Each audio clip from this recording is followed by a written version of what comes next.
Captain Jake Morrison stood on the bridge of the UES Horizon, watching the blue and green planet spin slowly below them. The research ship had been orbiting this world for 3 weeks now, and the crew was making good progress with their mission. Jake smiled as he saw Dr. Lisa Hoffman working at her station, studying samples that the alien scientists had brought up from the surface. The Horizon was different from other Earth ships. Half the crew was human, and half came from the Kepler Collective. The aliens looked like tall, thin people made of living crystal. They moved with grace and spoke in soft, musical voices. Jake had worked with them for 2 years now, and he respected their peaceful ways and brilliant minds. Lieutenant Commander Ryan Brooks walked up to Jake with a datapad in his hands. Ryan had been Jake's second in command for 5 years, and Jake trusted him completely. "Captain, the morning reports are ready," Ryan said. "The science teams found some interesting artifacts in the northern continent. Dr. Hoffman thinks they might be 10,000 years old." Jake nodded and took the pad. The mission was going well. Earth and the Kepler Collective had been partners for 15 years, ever since first contact. The aliens had amazing technology and knowledge, while humans provided protection and military support. It was a good arrangement that helped both sides. Dr. Hoffman looked up from her workstation and walked over to them. She was a small woman with short brown hair and bright green eyes. Jake had known her since academy days, and she was one of the best scientists in the fleet. "Captain, you need to see what we found down there," she said with excitement in her voice. Before Jake could answer, Communications Officer Amy Rodriguez called out from her station. "Captain, I'm getting some strange readings on the long-range sensors. Multiple contacts approaching from the outer system." Amy was young but very good at her job. She had joined the crew 6 months ago after graduating from the academy. Jake walked over to Amy's station and looked at the sensor display. The screen showed several red dots moving toward their position. "How many contacts, Amy?" he asked. 12 ships, sir. They're big ones, much larger than us. I'm trying to identify them now." Amy's fingers moved quickly over her controls. After a few seconds, her face went pale. "Captain, they're Vorthan ships, a full battle fleet." The bridge went quiet. Everyone knew about the Vorthans. They were a warlike race that conquered other worlds and took prisoners as slaves. They had destroyed dozens of peaceful civilizations across the galaxy. The Kepler Collective had always tried to avoid them by staying in their own territory. Chief Science Officer Nara 7, one of the crystal aliens, moved to the main display. Her voice was calm but worried. "Captain Morrison, perhaps we should try to communicate with them. All conflicts can be resolved through peaceful discussion." Jake shook his head. He had read the intelligence reports about Vorthan attacks. They never talked first. "Nara, these aren't the kind of people who want to talk. Ryan, get all non-essential personnel to the escape pods. Amy, send a message to the Vorthan fleet. Tell them we're a peaceful research mission." Amy worked at her station for a minute, then looked up. "No response, Captain. They're still approaching at full speed. They'll be in weapons range in 20 minutes. Dr. Hoffman grabbed Jake's arm. "What about the Kepler civilians on the surface? We have 30 scientists down there studying the ruins. Ryan, contact the surface teams. Tell them to get to the emergency shelters now." Jake turned to the alien crew members. "Nara, I need you and your people to get to the escape pods. This is going to get dangerous very fast." Nara 7 shook her crystal head. "We cannot abandon our research. Perhaps if we explain our mission to the Vorthans, they will understand." Jake wanted to explain that the Vorthans would not care about their research, but there was no time. The enemy ships were getting closer, and the Horizon only had basic shields and no weapons. It was built for science, not fighting. "Contact in 15 minutes, Amy reported. "Captain, I'm detecting weapons charging on the lead ships." Jake made his decision. "All hands, this is the captain. Abandoned ship procedures are now in effect. All civilian personnel report to escape pods immediately. This is not a drill." The bridge filled with activity as crew members ran to their emergency stations. Jake watched the main screen as the Vorthan ships came into view. They were huge, dark vessels covered with weapon ports and armor plating.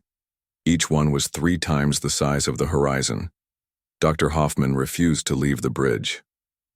Jake, I'm staying. With you. Someone needs to record what happens here. Lisa, you need to get to the pods, that's an order. I'm a civilian advisor, not fleet personnel. You can't order me around. She gave him a small smile.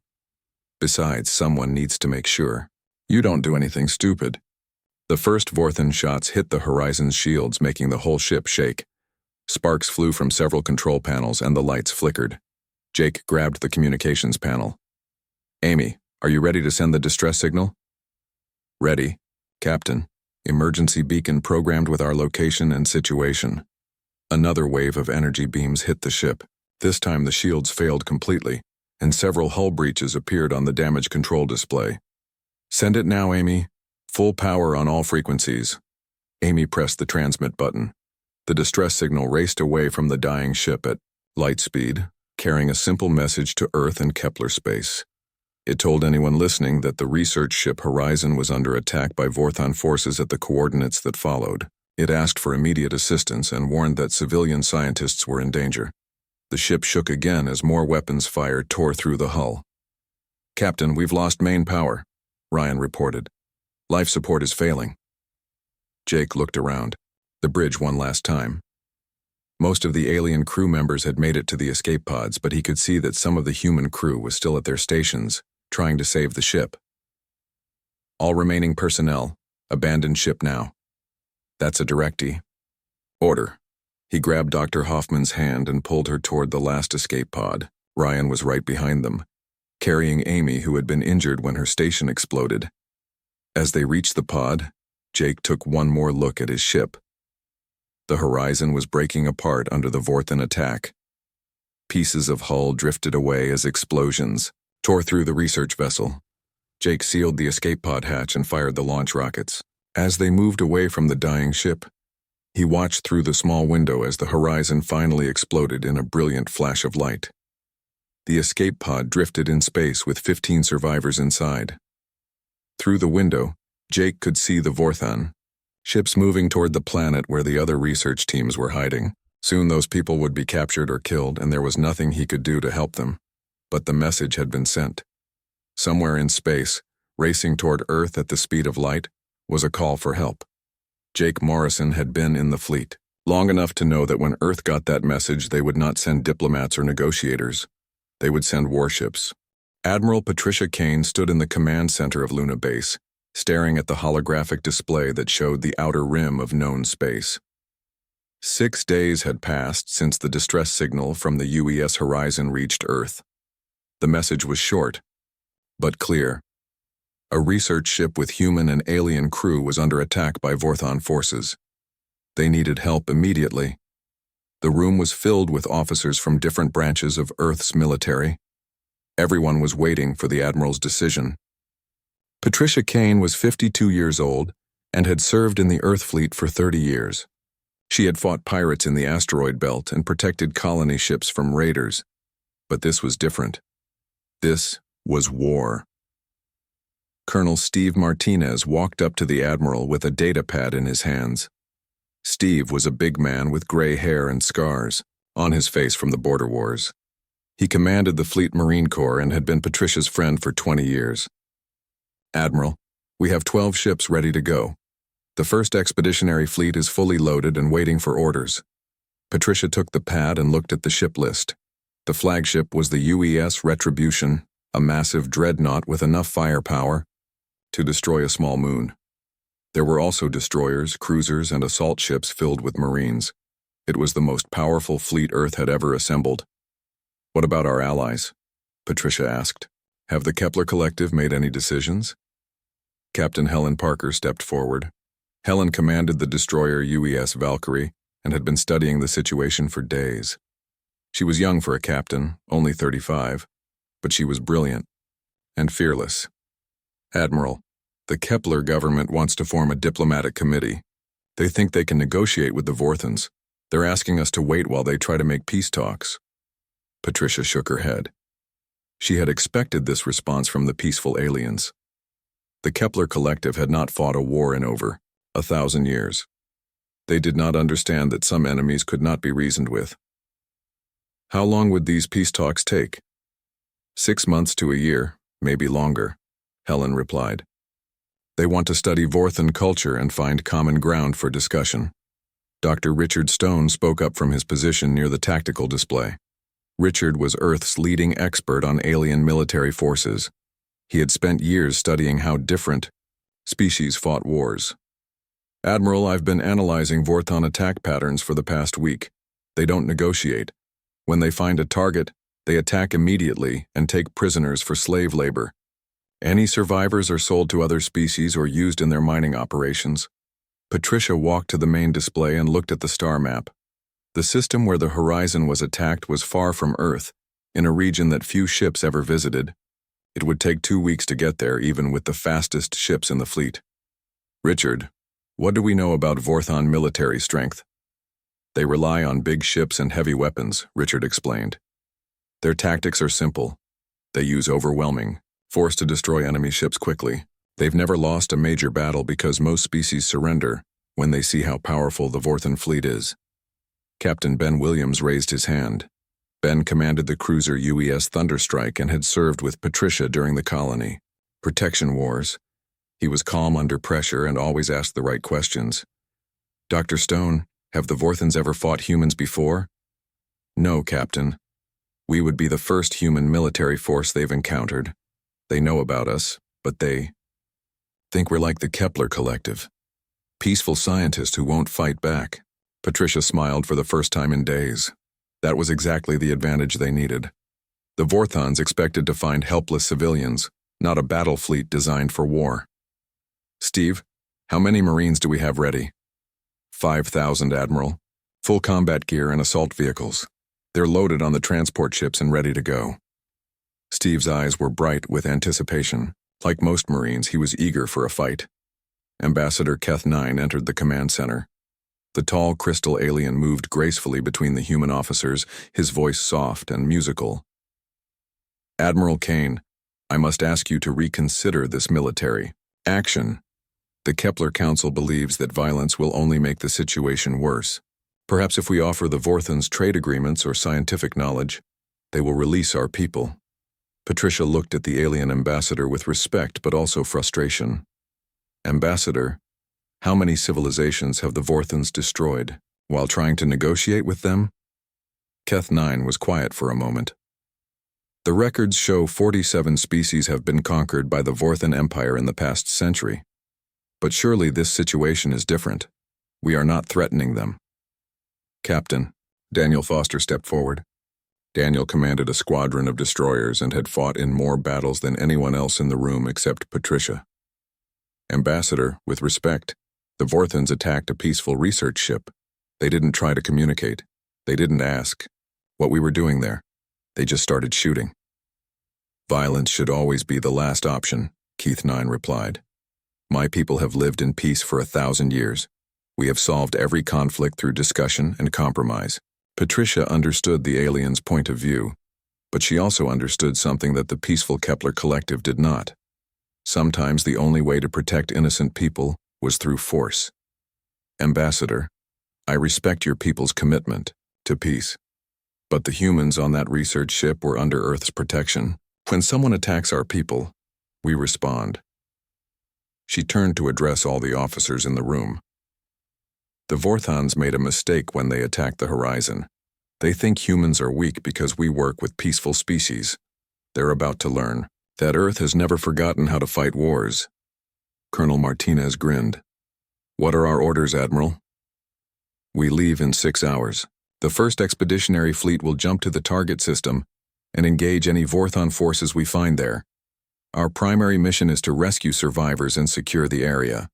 Our secondary mission is to send a message to the Vorthan Empire that Earth will not tolerate attacks on innocent people. Captain Parker asked the question everyone was thinking. Admiral, what if the Vorthans have reinforced the system? What if there are more ships there now?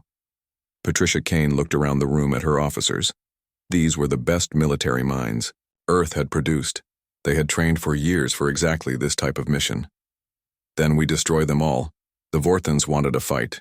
We're going to give them one they'll never forget. The room erupted in activity as officers hurried to prepare their ships.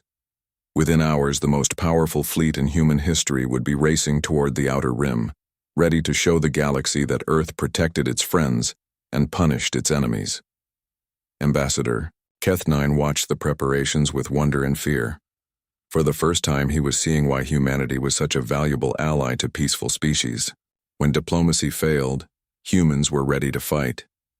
In the shipyards around Luna, 12 warships prepared for battle. Their crews loaded weapons, checked systems, and said goodbye to families. They knew they were going into danger, but they also knew they were going to save lives and protect the innocent. The message was simple and clear. Earth had received the distress call, and Earth was sending its answer.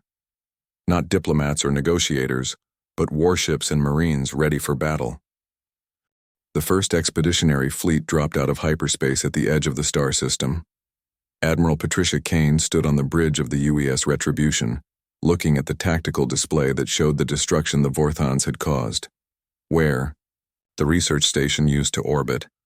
There was only debris floating in space. The planet below was covered with mining operations that glowed like angry red scars across the surface. Captain Helen Parker's voice came through the communication system from the destroyer UES Valkyrie. Admiral, sensors showed 12 Vorthon ships in the system. They're spread out in 3 groups. Looks like they're protecting the mining operations. Patricia studied the enemy positions. The Vorthons had made camps on 2 planets and built huge machines to dig up valuable metals from the ground. Their ships moved in slow patrols, confident that no enemy could reach them so far from civilized space. They were about to learn how wrong they were. All ships, this is Admiral Kane. We're going to hit them fast and hard. Captain Foster, take your destroyers and attack the patrol group near the asteroid belt. Captain Green, your cruisers will engage the main fleet in the inner system. I'll take the assault group to those mining platforms where they're holding our people. Captain Daniel Foster acknowledged from his flagship. Daniel commanded 4 destroyers that were built for speed and quick strikes. His ships were smaller than the Vorthon vessels, but they were much faster and had better weapons. Roger, Admiral. Moving to attack position. The battle began when Daniel's destroyers reached the outer patrol group. 3 Vorthon ships were moving slowly through the asteroid field, not expecting any trouble. Lieutenant Commander Troy Johnson, the weapons officer on the UES Falcon, watched his targeting computer lock onto the lead enemy ship. Target acquired, Troy reported to his captain. All weapons ready. Fire, Captain Foster ordered. The 4 human destroyers opened fire at the same time. Bright beams of energy and streams of metal projectiles flew through space toward the surprised Vorthon ships. The aliens had been expecting an easy patrol, not a battle with professional military forces. The first Vorthon ship took massive damage before it could even turn to face the attackers. Its shields collapsed under the focused fire from 4 ships, and explosions tore through its hull. The alien vessel tried to return fire, but the human destroyers were already moving to new positions, using their superior speed to stay out of range. Meanwhile, Captain Nicole Green led her cruiser squadron toward the main Vorthon fleet. Nicole had been Patricia's student at the Naval Academy 15 years ago, and she had learned her lessons well. The 6 human cruisers moved in perfect formation, their weapons charged and ready for battle. The Vorthon commander was shocked to see human warships in his territory. His species had conquered dozens of peaceful civilizations, and none of them had ever fought back with such organized force. He ordered his 8 ships to attack the smaller human fleet, confident that superior numbers would win the day. The space battle that followed was unlike anything the Vorthons had ever experienced. The human ships worked together like parts of a single machine. When one cruiser fired its main guns, another would launch missiles at the same target. When a Vorthon ship tried to chase one human vessel, 2 others would attack it from different directions. Captain Ben Williams, commanding the cruiser UES Thunderstrike, coordinated the attack on the largest enemy ship. All units focus fire on the command vessel. Take out their leader and the rest will be confused. The 6 human cruisers concentrated their weapons on the Vorthon flagship. The alien ship was twice as large as any single human vessel, but it could not handle the combined firepower of the entire squadron. Its heavy armor began to crack under the constant bombardment, and secondary explosions started tearing through its interior. While the space battle raged around the system, Admiral Kane led her assault group toward the mining platforms orbiting the two occupied planets. These were the most heavily defended positions, protected by the remaining Vorthan ships and armed stations on the surface. Captain Susan Clark commanded the Marines aboard the assault ship UES Normandy. Susan was a tough woman who had fought in the colony wars and the pirate suppression campaign. She had trained her Marines for exactly this type of mission, rescuing prisoners from hostile forces. "Admiral, sensors show life signs on both mining platforms," Susan reported. "Looks like they're holding about 200 prisoners on each station. Most of them appear to be from the Kepler research teams." Patricia nodded grimly. The Vorthans always took prisoners for slave labor in their mining operations. The innocent scientists who had been studying ancient ruins were now being forced to work in dangerous conditions, digging up metals for the alien empire. "Take us in, Captain Clark. We're going to get our people back." The UES Normandy and two escort ships approached the first mining platform. The Vorthan defenders opened fire with energy weapons and missile launchers, but the human ships had stronger shields and better armor. The assault ship pushed through the defensive fire and attached itself to the alien station. Master Sergeant Carl Davis led the first wave of Marines through the boarding tunnel. Carl was a veteran of 20 battles and had never lost a rescue mission. He carried an assault rifle and wore powered armor that made him stronger and faster than any normal human. The Marines burst into the mining platform's corridors and immediately encountered Vorthan guards. The aliens were large creatures with thick skin and powerful claws, but they were not prepared for human military tactics. Carl's squad moved through the station like a well-oiled machine, using cover and coordinated fire to overwhelm each group of defenders. The Vorthans had never fought against humans before. They were used to battles against peaceful species who surrendered quickly or ran away when attacked. The human Marines did neither. They advanced steadily through the station, clearing each section and rescuing prisoners as they went. Dr. Lisa Hoffman was found in a holding cell on the third level of the mining platform. She was dirty and tired, but her eyes lit up when she saw the human soldiers. "I knew Earth would come for us," she said as Carl cut through her chains. "How many ships did they send?" "Enough," Carl replied with a grin. "The Admiral brought the whole First Fleet. The Vorthans picked the wrong people to mess with." As the Marines continued their rescue operation, the space battle was reaching its conclusion. Captain Foster's destroyers had destroyed 2 of the 3 patrol ships and forced the third to retreat. Captain Green's cruisers had crippled the main Vorthan fleet, with 5 enemy ships destroyed and the others badly damaged. The Vorthan commander, his flagship burning and his fleet defeated, sent a desperate message to his homeworld. He warned his superiors that humans were not the peaceful scientists they had expected. These were professional warriors with advanced ships and tactics that the Vorthan Empire had never encountered before. But the message would take weeks to reach Vorthan space, and by then it would be too late to change what was about to happen. The last Vorthan ship exploded in a brilliant flash of light, its burning pieces drifting through space like dying stars. Admiral Patricia Kane stood on the bridge of the UES Retribution, watching the tactical display as it showed green symbols, where red ones had been just hours before. The entire enemy fleet was destroyed or captured, and not a single human ship had been lost. Captain Helen Parker's voice came through the communication system. "Admiral, final count shows 11 Vorthan ships destroyed and 1 captured. The prisoners are all secure and the mining operations have been shut down." Helen's destroyer had been damaged in the fighting, but her crew was already making repairs. Patricia nodded with satisfaction. The mission had gone better than anyone had hoped. The human fleet had arrived expecting a hard fight against superior numbers, but the Vorthans had been completely unprepared for professional military tactics. Their overconfidence had cost them everything. Captain Jake Morrison walked onto the bridge, still wearing the emergency suit he had been found in 6 days ago. Jake and his surviving crew had been drifting in their escape pod when the human fleet arrived. He looked tired but determined as he approached the Admiral. "Admiral Kane, I wanted to thank you personally for coming so quickly," Jake said. "When we sent that distress signal, I wasn't sure anyone would be able to help us in time."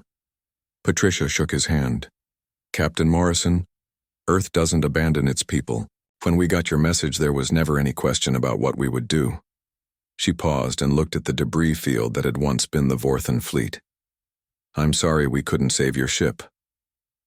"The horizon was just metal and equipment," Jake replied. "What matters is that you saved the people. Dr. Hoffman tells me that most of the research teams survived. The Vorthans were keeping them alive to work in the mines." Dr. Lisa Hoffman joined them on the bridge. She had been cleaned up and treated by the medical teams, but she still looked shaken by her experience as a prisoner. "Admiral, I spent 6 days watching what the Vorthans do to civilized worlds. They strip mine entire planets and use the local population as slave labor. This wasn't just a random attack. It's part of a much bigger plan." Patricia had been thinking the same thing. Intelligence reports suggested that the Vorthan Empire controlled hundreds of star systems and had been expanding for decades.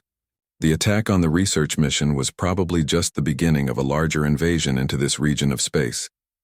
Colonel Steve Martinez approached the group with a datapad in his hands. "Admiral, we've been questioning the Vorthan prisoners. They're not very cooperative, but we've learned some interesting things about their military structure." "What did you find out, Steve?" "This fleet was just a scouting force. The Vorthans have been mapping this entire region for months, looking for worlds to conquer and species to enslave. They identified the Kepler Collective as an easy target because of their peaceful nature." Captain Ben Williams joined the discussion. Ben had been promoted during the battle after his excellent performance commanding the cruiser squadron.